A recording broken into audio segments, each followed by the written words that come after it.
Hello સૌ હરિભક્તોને જય સ્વામિનારાયણ અને અમારી યુટ્યુબ ચેનલમાં સ્વાગત છે.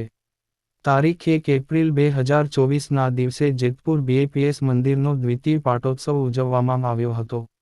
આ બીએપીએસ જેતપુર સ્વામિનારાયણ મંદિરના દ્વિતીય પાટોત્સવ નિમિત્તે પાટોત્સવ પહેલા 2 દિવસ સત્સંગ પારાયણ રાખવામાં આવી હતી. આ પારાયણના વક્તા પૂજ્ય જનમંગલ સ્વામી હતા.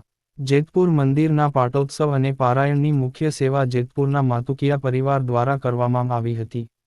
મંદિરના પાટોત્સવ નિમિત્તે મંદિરને લેઝર લાઇટ દ્વારા શણગારવામાં આવ્યું હતું. પારાયણ જેતપુર મંદિરના કેમ્પસમાં જ રાખવામાં આવી હતી.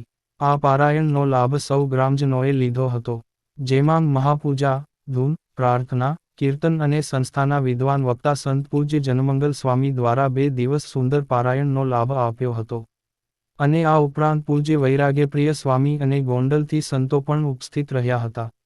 તારીખ 1 એપ્રિલના દિવસે સવારે ગોંડલ બીએપીએસ મંદિરના કોઠારી એવા પૂજ્ય દિવ્ય પુરુષ સ્વામી અને વૈરાગ્યપ્રિય સ્વામી અને અન્ય સંતોએ મંદિરના પાટોત્સવ નિમિત્તે મહાપૂજા કરી હતી.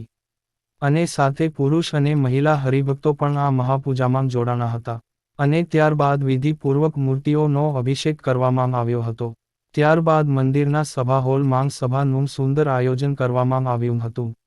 આ પાટોત્સવ નિમિત્તે ખાસ મનસુખભાઈ માંડવિયા જેઓ minister of chemicals and fertiliser of India અને સાથે જયેશભાઈ રાદડિયા જેઓ ગુજરાતના MLA છે, જે ખાસ હાજર રહ્યા હતા.